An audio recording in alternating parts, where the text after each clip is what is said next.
Good morning students. हमने previous class के अंदर टाइप्स ऑफ रिएक्शंस जो थी उनको डिस्कस किया था कि कितने टाइप की रिएक्शन होती हैं। ठीक है, आई होप सभी को वो समझ में भी आ गया होगा। आज जो हम टॉपिक पढ़ेंगे वो है आइसोमेरिज्म। क्या है? आइसोमेरिज्म। ये आप पहले भी पढ़ चुके हैं आइसोमेरिज्म के बारे में कि आइसोमेरिज्म क्या होता है। ठीक है, हम इसको फिर से डिस्कस करेंगे। तो आइसोमेरिज्म डिस्कस करने से पहले हम डिस्कस करेंगे आइसोमर्स के बारे में। इसके बारे में आइसोमर्स क्या होता है? Isomers the compounds having same molecular formula but different structure and properties are called isomers. But having different structures and properties are called isomers, and the process of formation of isomers is called isomerism। और ये जो isomers बनने का जो ये process है उसी को हम क्या कहते हैं? आइसोमेरिज्म। उसी को हम क्या कहेंगे? आइसोमेरिज्म। ठीक है, अब आइसोमेरिज्म के हम पार्ट्स पढ़ेंगे कि आइसोमेरिज्म होता कितने टाइप का है। ठीक है, और कौन कौन से पार्ट हम डिस्कस करेंगे वो आज देखते हैं। ठीक है, कितने पार्ट हो पाते हैं। तो अब हम पढ़ेंगे टाइप्स ऑफ आइसोमेरिज्म के बारे में। आइसोमेरिज्म की अगर हम बात करें तो आइसोमेरिज्म को हम मेन 2 पार्ट्स में क्लासिफाई करते हैं। ठीक है, फर्स्ट रहेगा आपके पास स्ट्रक्चरल आइसोमेरिज्म। क्या होगा? Structural isomerism. And the second one is stereoisomerism। Stereoisomerism। ठीक है, और स्ट्रक्चरल आइसोमेरिज्म के अब हमारे पास पार्ट्स होंगे। स्ट्रक्चरल आइसोमेरिज्म जो होंगे वो होंगे chain isomerism, ring isomerism, ring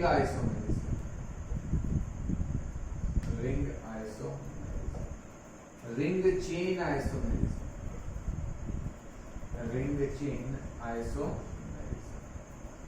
जो स्ट्रक्चरल आइसोमेरिज्म है उसके भी कुछ पार्ट्स हो सकते हैं।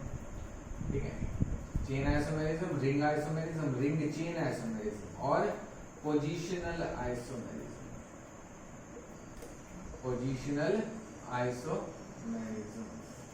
And the next one is functional isomerism. और क्या हो सकता है हमारे पास? Functional isomerism. ये सभी स्ट्रक्चरल आइसोमेरिज्म के। और अगर स्टीरियो आइसोमेरिज्म की हम बात करें तो ये 3 टाइप का होगा। फर्स्ट है conformational isomerism, configurational isomerism,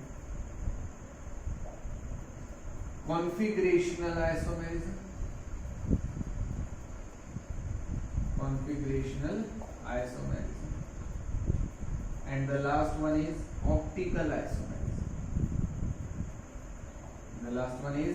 optical isomerism। ठीक है, configurational, optical and conformational isomerism, ये हमारे पास आइसोमेरिज्म के टाइप्स हैं। आज हम पढ़ेंगे स्ट्रक्चरल आइसोमेरिज्म के बारे में। इस बारे में पढ़ेंगे स्ट्रक्चरल आइसोमेरिज्म की। स्ट्रक्चरल आइसोमेरिज्म होता क्या है और इसके जो टाइप्स हैं इनको डिस्कस करेंगे। तो स्टार्ट करते हैं स्ट्रक्चरल आइसोमेरिज्म। अगर हम देखें स्ट्रक्चरल आइसोमेरिज्म को तो क्या होगा? Structural isomerism the isomerism in which compounds have same molecular formula but have different structures is called structural isomerism. जिसमें कंपाउंड्स का जो मॉलिक्यूलर फॉर्मूला है वो तो सेम रहेगा बट उनकी जो स्ट्रक्चर्स हैं वो क्या रहेंगी? अलग अलग रहेंगी। ठीक है, उनकी स्ट्रक्चर्स क्या होंगी? अलग। वो क्या होगा?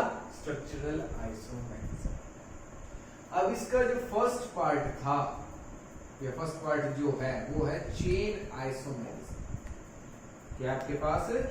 Chain isomerism. ठीक है, इनको करेंगे तब समझ में आ जाएगी कि स्ट्रक्चर अलग कैसे है। तो चेन आइसोमेरिज्म अगर हम देखें इसमें क्या होगा? The isomerism in which compounds have same molecular formula same molecular formula but different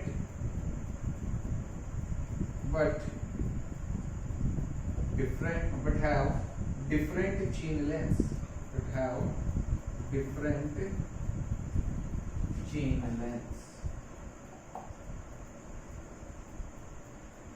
वो आइसोमेरिज्म, वो आइसोमर्स जिसमें कंपाउंड्स का जो मॉलिक्यूलर फॉर्मूला है वो तो क्या रहेगा, सेम रहेगा, बट उनकी जो चेन लेंथ है वो क्या रहेगी, डिफरेंट रहेगी। चेन लेंथ क्या रहेगी, डिफरेंट रहेगी। फॉर एग्जांपल अगर मैंने लिखा CH3 CH2 CH2 CH3 butane, क्या नाम है इसका, ब्यूटेन।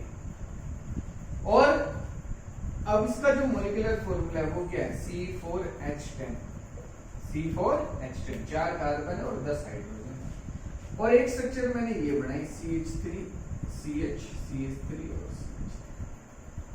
अब ये तो ब्यूटेन नहीं है, ये तो ब्यूटेन नहीं है।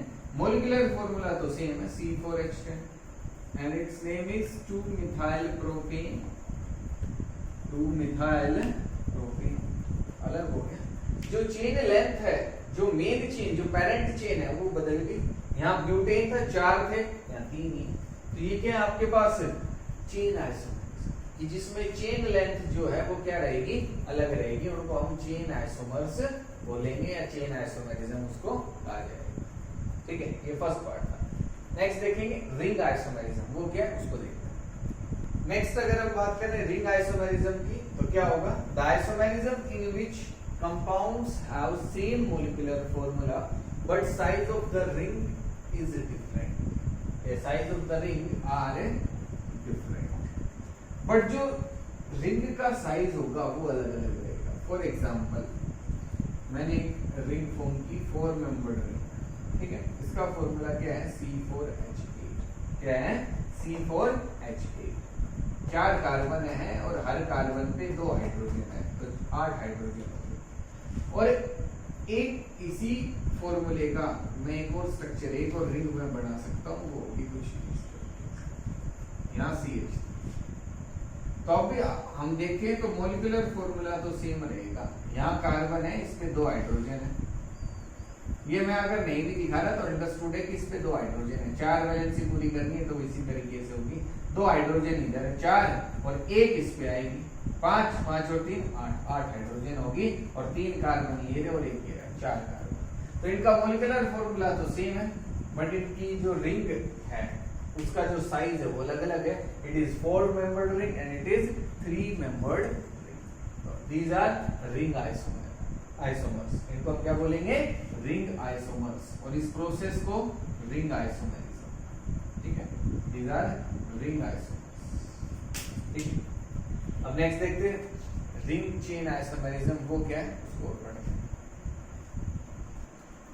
नेक्स्ट अगर आइसोमेरिज्म की हम बात करें तो वो है ring chain isomerism. The isomerism in which compounds have same molecular formula but they do not have rings in all their structures, but सभी स्ट्रक्चर्स के अंदर रिंग प्रेजेंट नहीं। फॉर एग्जांपल कि मैंने एक स्ट्रक्चर ड्रॉ की है, ठीक है, इसका मॉलिक्यूलर फॉर्मूला C4H8 और मैं एक रिंग कंपाउंड ना सॉरी एक चेन कंपाउंड भी बना सकता हूं, CH डबल बॉन्ड CH, ये हो गया, इट इज ब्यूटीन। 4 कार्बन है इसके अंदर भी और 10 सॉरी 8 ही हाइड्रोजन। तो मॉलिक्यूलर फॉर्मूला तो सेम है बट एक तो क्या है, रिंग है, रिंग कंपाउंड है, दूसरा कैसा कंपाउंड है, चेन कंपाउंड। दूसरा कैसा कंपाउंड है, चेन कंपाउंड है, तो इसमें तो कोई रिंग प्रेजेंट नहीं है। So these both of these structures are isomers of each other and these are ring chain isomers। इनको हम क्या बोलेंगे, रिंग चेन आइसोमर्स। ठीक है, ये समझ में आ गया होगा, बिल्कुल आसान है कि एक रिंग होगा तो दूसरा chain compound.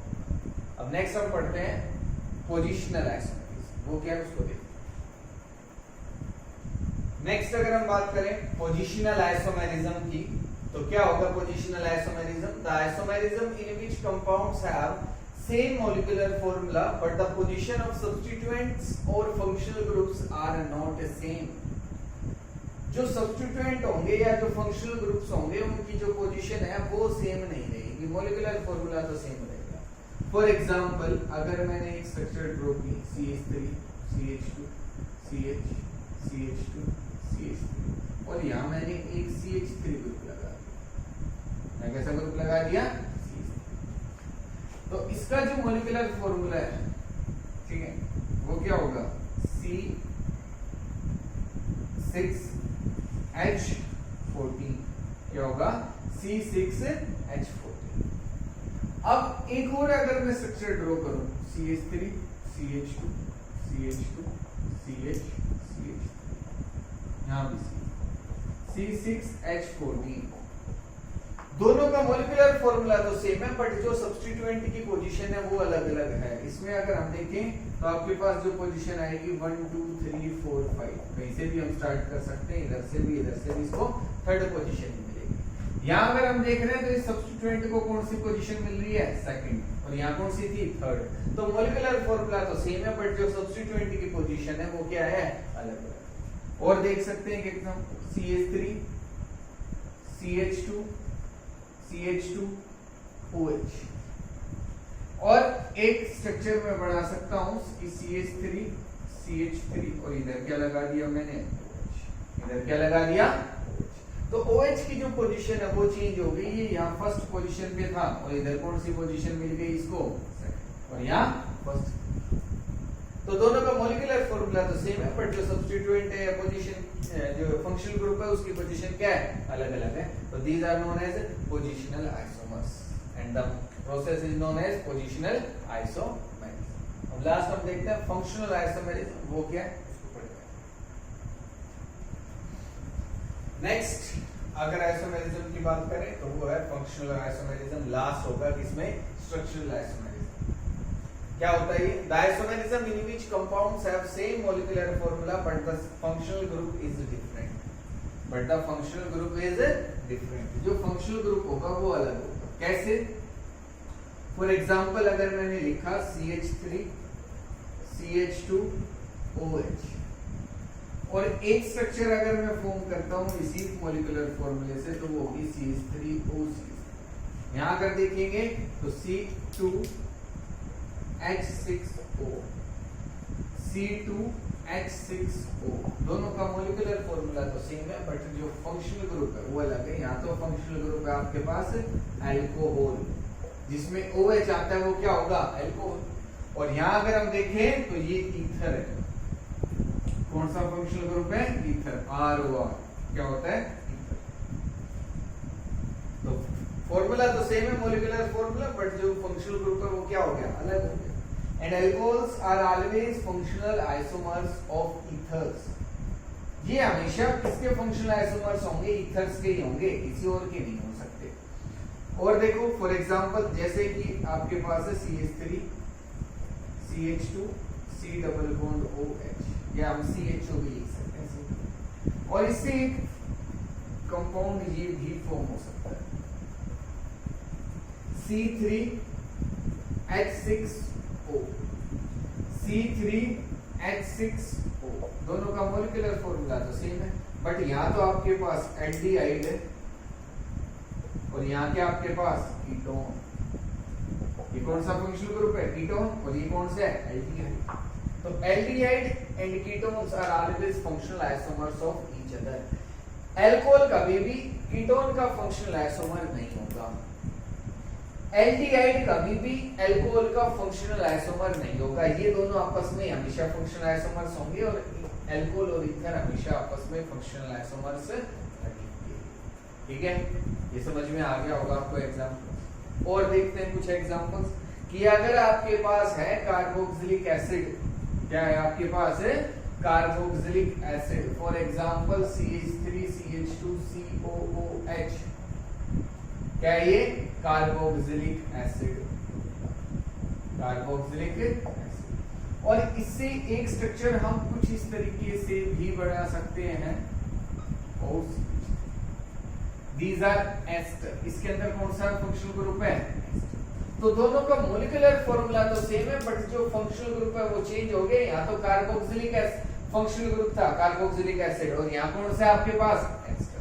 And carboxylic acid and esters are always functional isomers of each other. ये एस्टर है, ये ईथर है, ठीक है, ये एस्टर है और ये क्या है, ईथर है, दोनों अलग अलग है। तो इस बात को आपको याद रखना है कि कार्बोक्सिलिक एसिड किसका फंक्शनल आइसोमर होगा, एस्टर का। अल्कोहल किसका होगा, अल्कोहल किसका होगा, ईथर का। और भी हम देख सकते हैं कि अगर आपके पास है amine, for example CH3CH2 NH2, CH3CH2 NH2, it is primary amine, ये क्या है, प्राइमरी अमीन। और एक स्ट्रक्चर में ये भी बना सकता हूं जिसमें मोलिकुलर फॉर्मूला तो सेम है, और ये क्या हो गया अब, सेकेंडरी अमीन। क्या हो गया, सेकेंडरी अमीन। दोनों की प्रॉपर्टीज अलग अलग होती है, दोनों की प्रॉपर्टीज क्या होती है, अलग अलग होती है। तो ये क्या है, एक दूसरे के फंक्शनल आइसोमर्स, ये क्या है, एक दूसरे के फंक्शनल आइसोमर्स। और देखो अगर आपके पास है CH3CH2CN, CH3CH2CN, और एक आपके पास कंपाउंड है CH3CH2NC, ये तो CN था, ये क्या हो गया, NC। इट इज आइसोसाइनाइड, इसको हम क्या बोलते हैं, isocyanide, and it is cyanide. ये साइनाइड फंक्शनल ग्रुप है, यहाँ आइसोसाइनाइड फंक्शनल ग्रुप है। इसको नाइट्राइल भी बोला जाता है, क्या बोला जाता है, नाइट्राइल, और इसको आइसोनाइट्राइल, ये आईपीएसी में है, ठीक है। ये जो मैंने बाद में लिखा है किसमें है, आईपीएसी नेमिंग में हम यूज करते हैं, नाइट्राइल आइसोनाइट्राइल। तो आपको समझ में आ गया होंगी कि फंक्शनल आइसोमर्स क्या है, जिसमें मोलिकुलर फॉर्मूला तो सेम रहेगा, बट जो फंक्शनल ग्रुप है वो क्या हो जाएगा, चेंज हो जाएगा, ठीक है। आज हम इतना ही करेंगे। हमने स्ट्रक्चरल आइसोमेरिज्म के बारे में पढ़ा, उसके टाइप्स हमने देखे। कल हम स्टीरियो आइसोमेरिज्म के बारे में पढ़ेंगे और उसके टाइप्स पढ़ेंगे, ठीक है। तो आज जो करवाया है इसको अच्छे से पढ़ना है, कोई भी डाउट रहती है तो उस क्वेश्चन को एक जगह नोट कर लेना और सभी क्वेश्चंस को फिर मेरे से एक साथ पूछ लेना, ठीक है। कि सर इस पार्ट में या इस टॉपिक में, इस चैप्टर में कि जो बेसिक पार्ट आपको जितना भी मैंने करवाया है, इसकी क्वेश्चन एक जगह लिख लेना कि हाँ यहाँ डाउट है, फिर वो पूछ लेना कि हाँ सर इसमें क्या आएगा, ठीक है, कुछ नहीं आए समझ। ओके।